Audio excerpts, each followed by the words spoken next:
Bonjour à tous. Aujourd'hui il fait beau en Patagonie, il ne pleut pas, il n'y a pas de vent, il n'y a pas de bruit. Ce sont les conditions idéales pour le Van Tour.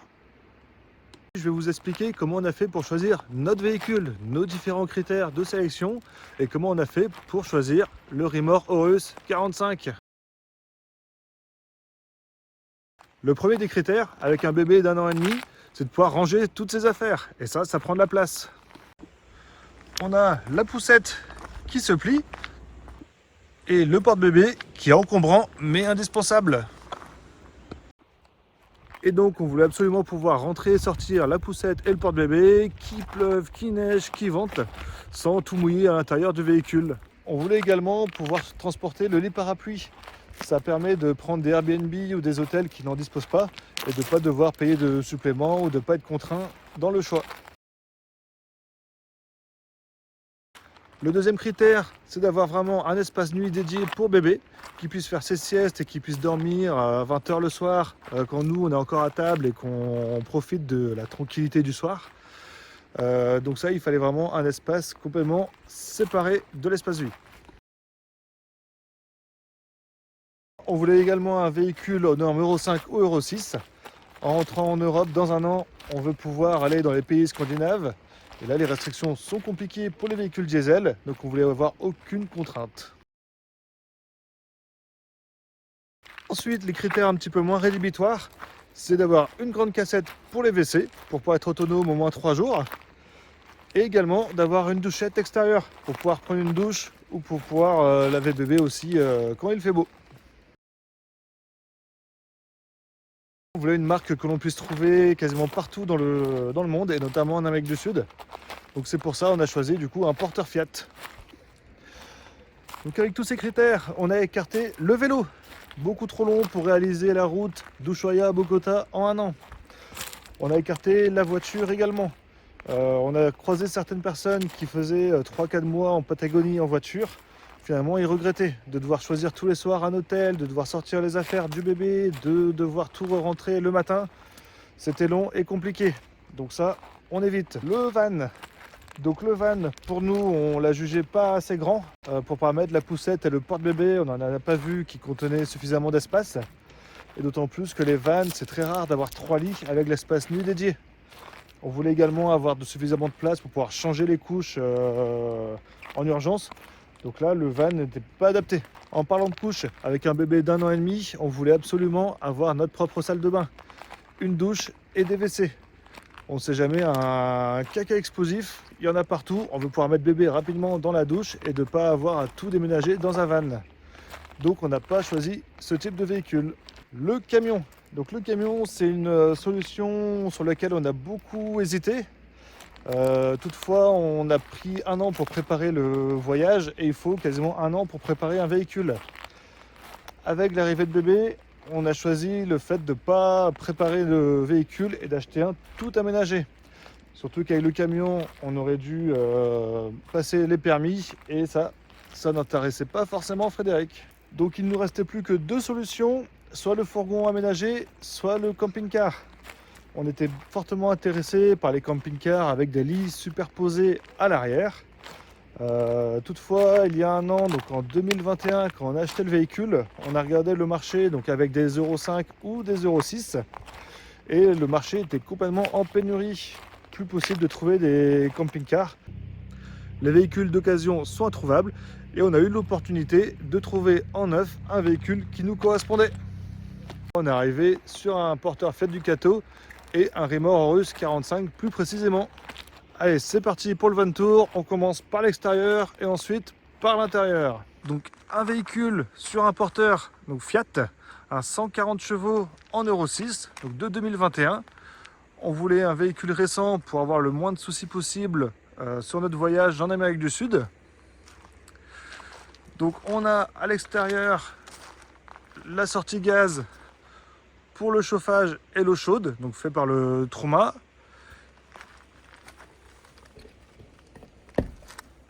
Ici la prise d'électricité pour pouvoir recharger la batterie auxiliaire quand on est parqué à un camping.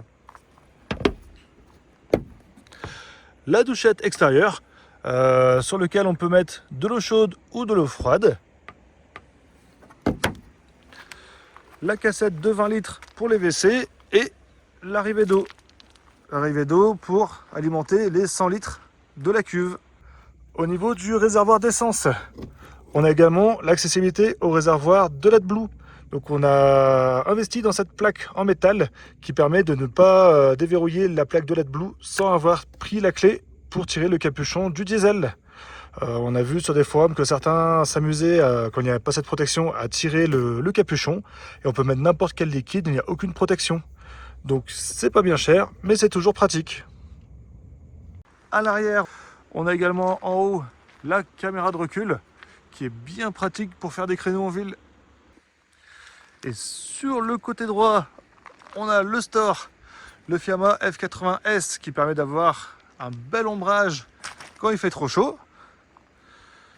Le marchepied qu'on n'utilise plus vraiment, c'est plus un gadget, un grand pas suffit pour entrer dans le véhicule. On a également choisi d'installer des barres de toit Fiamma, donc qui portent le store, mais également qui permet d'accrocher la roue de secours. On ne concevait pas de partir sans roue de secours. À 300 km de n'importe quelle ville en Argentine, au fin fond des Andes, il fallait qu'on puisse être autonome si on crève. Quitte à avoir les barres de toit, on a installé un coffre de toit. Dedans, on y met le lit parapluie et également les valises qui permettent de prendre l'avion.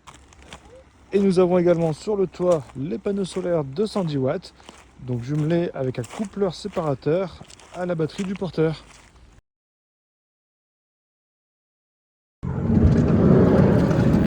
Allez, il est maintenant temps de voir l'intérieur. On commence par la partie pilotage. On retrouve dans la portière conducteur des gants de quoi essuyer le pare-brise quand il est humide, un extincteur, le triangle de sécurité et des gilets de sécurité. Le poste de conduite, on retrouve à gauche la caméra de recul, à droite l'écran du lecteur multimédia pour pouvoir mettre de la musique et également des navigateurs avec le téléphone. Le téléphone, un support aimanté, ça permet de le retirer et de le remettre facilement pour pouvoir prendre des photos et des vidéos le long de la route. Dans le vide-poche central, on va retrouver alors une liasse de billets, on est en Argentine aujourd'hui, donc ce sont toutes nos économies. Le drone pour sortir facilement et la télécommande du drone avec ses différentes batteries. Des mouchoirs, toujours utiles, un petit sac pour aller faire les courses. Et dans ce vide-poche, donc une enceinte Bluetooth pour l'extérieur, pour le soir, et les clés qui permettent de remplir l'eau et du coffre de toit.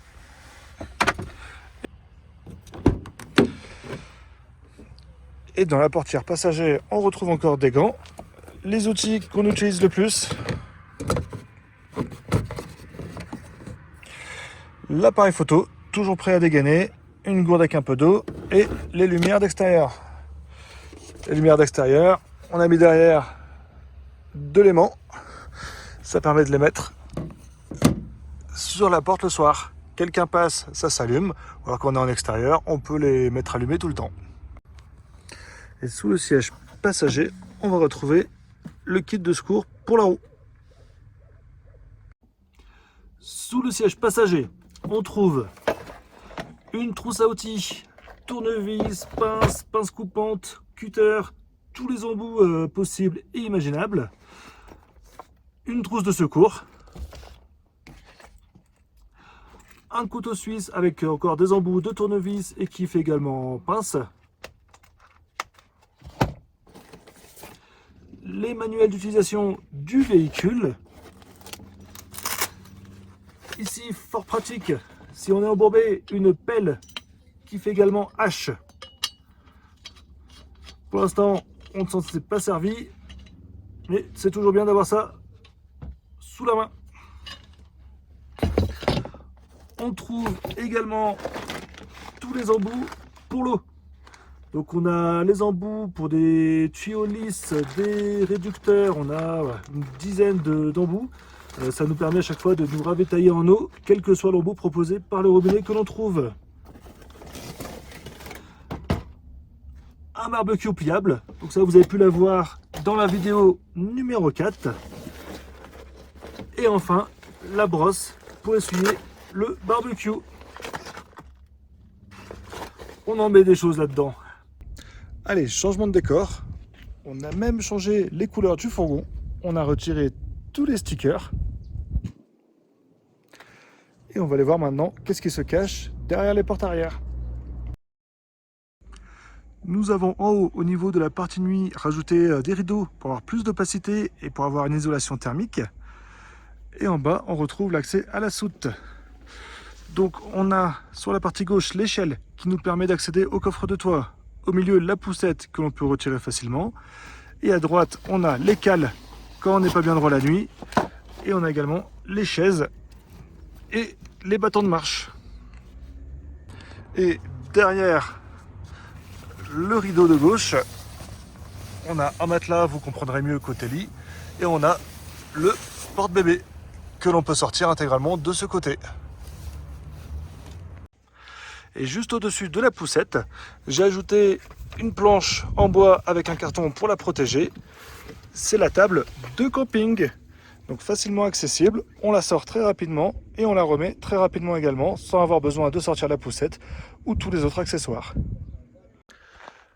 Donc avec tout ce matériel de camping, on va voir combien de temps il faut pour s'installer, pour pouvoir prendre l'apéro tranquillement et convenablement.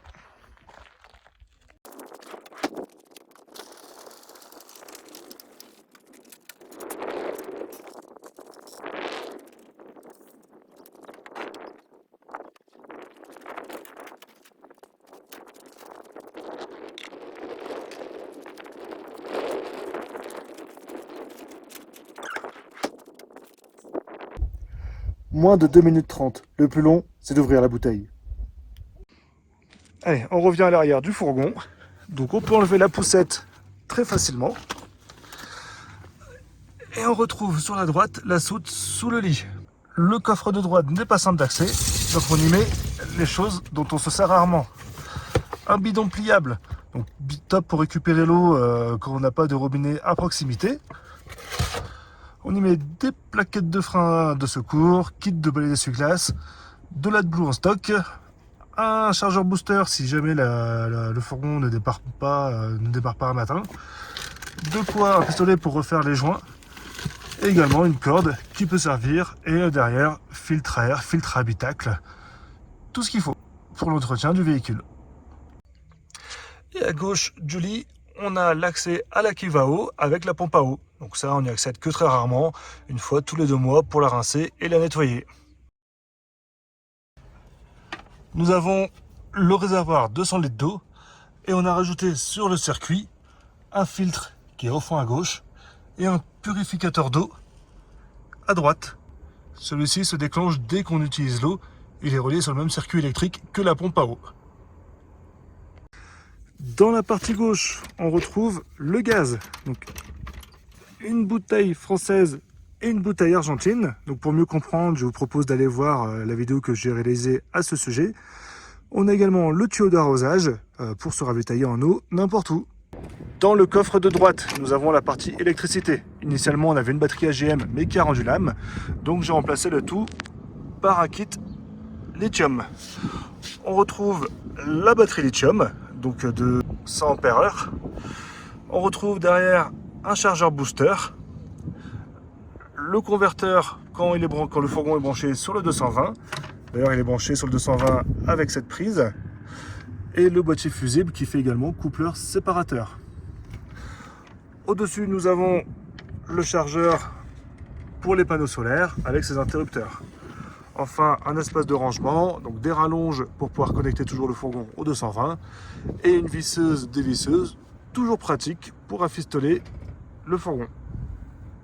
Nous avons également les plaques de désenlissement. Elles n'ont pas encore servi, j'espère pas m'en servir un jour, mais il faut toujours en avoir sous la main. Il est maintenant grand temps d'aller voir l'intérieur, le salon séjour cuisine et la partie lit.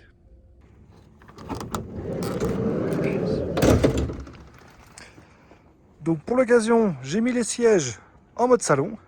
Et c'est pas très glamour, mais la première chose qu'on voit, c'est le balai qui nous permet de faire l'entretien du véhicule.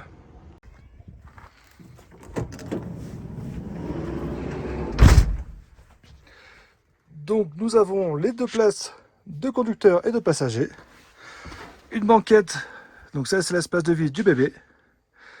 Une cuisine. Derrière la partie salle de bain, la partie lit. Et sur le côté, les étagères avec le frigo. Au-dessus de la cabine, nous avons la capucine et à droite les contrôleurs pour le gaz et l'électricité.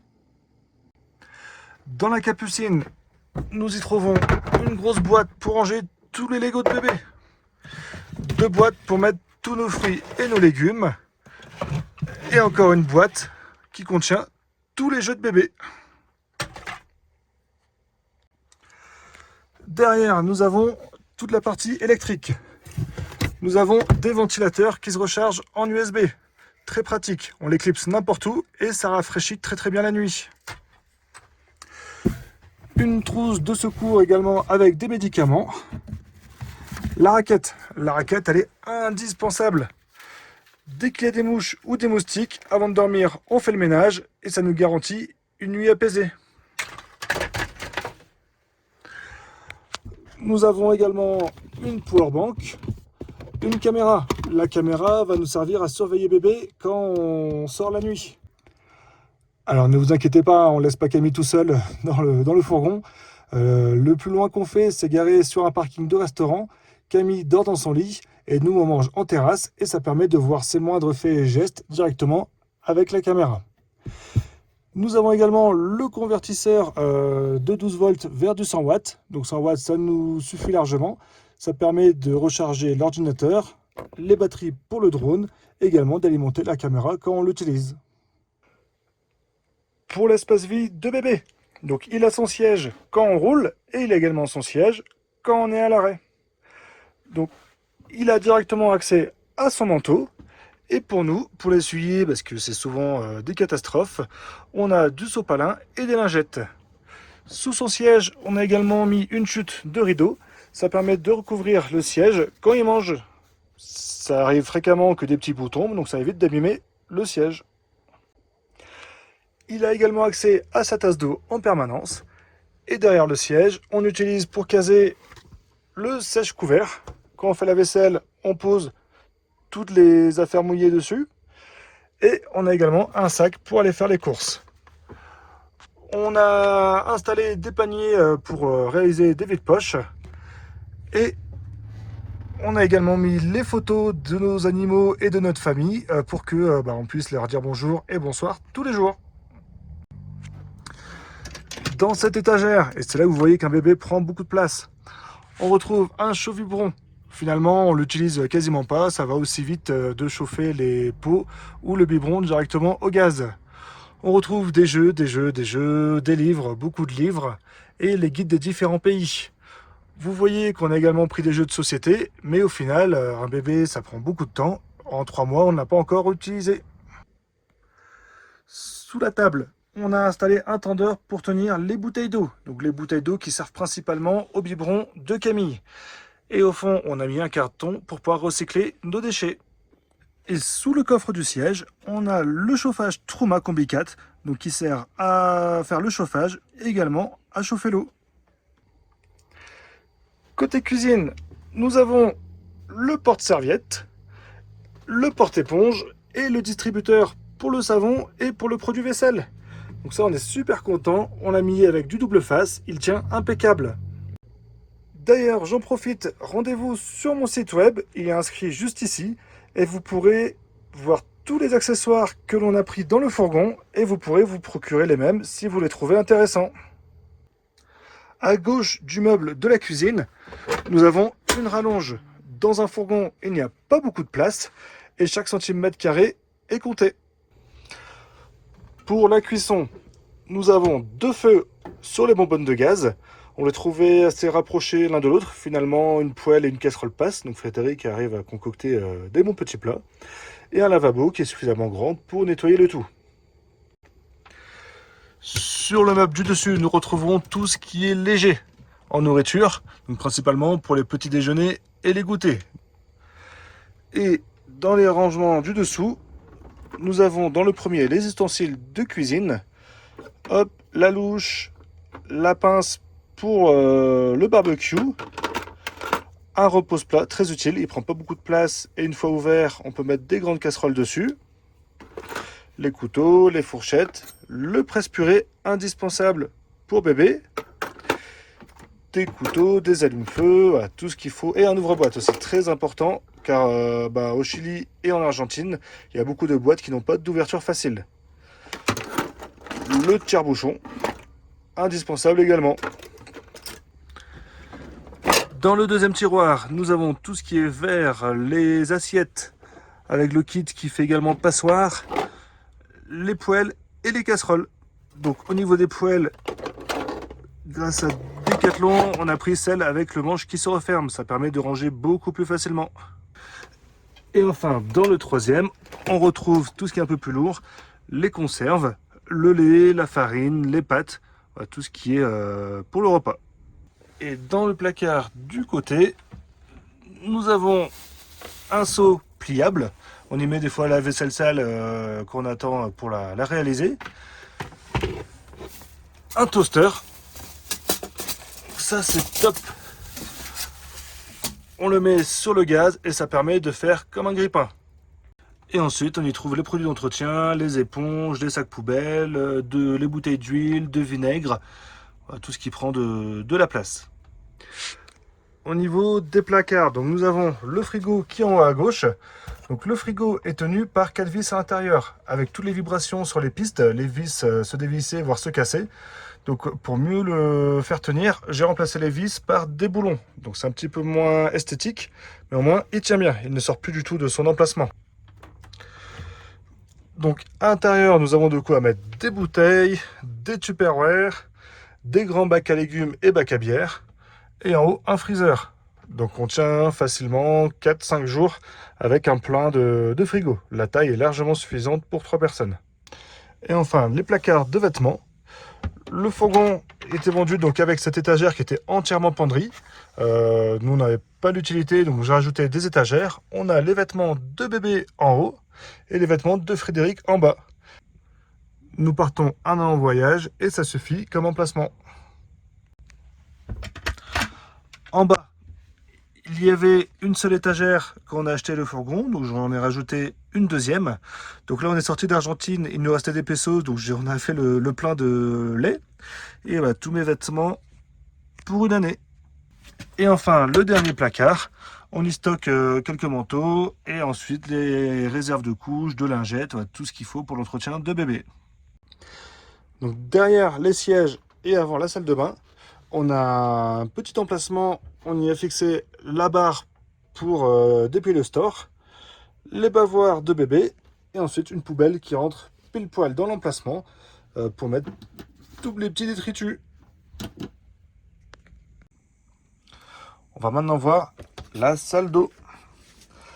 La salle d'eau, sur la porte, on a mis la serviette pour s'essuyer les mains, des filets pour mettre les différents produits d'hygiène. Ça c'est pratique, un miroir en ventouse, comme ça quand je me rase, je le fixe à l'extérieur du fourgon et je peux me raser sans en mettre partout dans la salle d'eau. Ici le papier toilette et un diffuseur de bonne odeur, toujours intéressant. Le WC à cassette, donc un scratch double face, celui-là est très utile, c'est pour accrocher la lunette quand on est en pente, ça évite qu'elle vienne à chaque fois taper sur le dos. Une brosse fixée avec une ventouse, les différents savons, le dentifrice et dans le placard, la douchette extérieure et les différents produits d'entretien. Ce qu'on trouve super intéressant ici, c'est le caillebotis. En fait, quand on est en pente, l'eau a du mal à s'évacuer. On a toujours un petit filet d'eau qui reste au fond de la douche. Donc le matin, on prend nos douches, on tire le caillebotis. Et celui qui arrive après, il remet le caillebotis. Il peut retourner au WC, il peut se retourner se laver les dents sans se mouiller les pieds. Avant d'aller découvrir la partie nuit, nous avons en dessous des caisses et du rangement. Nous avons le siège de bébé qui se plie, donc très pratique pour aller dans les restaurants, on peut l'emmener partout avec nous. Il se déplie très facilement, on peut l'accrocher sur une chaise et on accroche bébé dedans. très très pratique pour qu'il puisse manger n'importe où avec nous. Nous avons également un sac à dos et 2 caisses. La première, c'est pour mettre les chaussures et la deuxième, en dessous, c'est le linge sale. Au-dessus du miroir, on a mis un étendoir dépliable. On vient les fixer au crochet qui est de l'autre côté, donc on en a plusieurs dans le fourgon. On bloque la corde et on peut mettre ce qu'on souhaite dessus. Donc on en a testé plusieurs. Certains en fait n'avaient pas suffisamment de force. Dès qu'on mettait une serviette, ça continue à se dérouler. Sur celui-ci, on peut vraiment avoir une bonne rigidité de la corde. Ça tient bien une serviette, même 2 serviettes, sans difficulté. Et ça sur les 3 qui sont indépendants. Côté nuit, on a installé ce store occultant. Ça permet à bébé, quand il fait sa sieste ou qu'il dort le soir, de ne pas être perturbé par ce qu'on est en train de faire dans l'espace vie. Et on arrive au niveau des différents lits. Donc on voulait vraiment un sommier indépendant pour bébé, un vrai lit et pas juste un petit panier pour le mettre dedans. Donc on a un sommier en haut et un double sommier en bas. Donc au-dessus du double lit, il y a le lit bébé. Donc on l'a raccourci pour qu'il fasse la même taille qu'un lit parapluie, ce qui suffit aujourd'hui pour un bébé de 18 mois. Mais son matelas va bien jusqu'au bout. Donc le jour où il grandira, nous pourrons bien mettre un bébé, voire un ado, au-dessus. Donc nous avons mis cette planche pour séparer avec, derrière on retrouve le porte-bébé. Au-dessus, on y stocke nos manteaux. Et encore une case ici pour mettre toutes les affaires d'entretien de bébé, donc pour pouvoir le changer et pour pouvoir le préparer tous les jours. Et pour que bébé soit en sécurité, parce qu'il est en hauteur, on a trouvé cette protection de lit. Pile poil à la bonne hauteur. Et ça tient très très bien. Avec ça, il ne peut pas tomber. Pour le déverrouiller, on est obligé d'appuyer sur les boutons de chaque côté. Donc il faut une bonne pression. Et comme j'ai mis la planche de bois, de l'intérieur, on ne peut pas y accéder. Donc on est sûr qu'en grandissant, il ne s'amuse pas à déplier la protection et du coup à tomber. Cette vidéo du van tour est maintenant terminée. J'espère qu'elle vous a plu et qu'elle vous inspire pour préparer vos prochains projets. N'hésitez pas à partager vos astuces si vous aussi vous voyagez avec un bébé. Vous pouvez bien sûr tout mettre en commentaire. Enfin, pour nous aider dans notre aventure, abonnez-vous en cliquant sur la cloche et rendez-vous sur lenissanvol.com.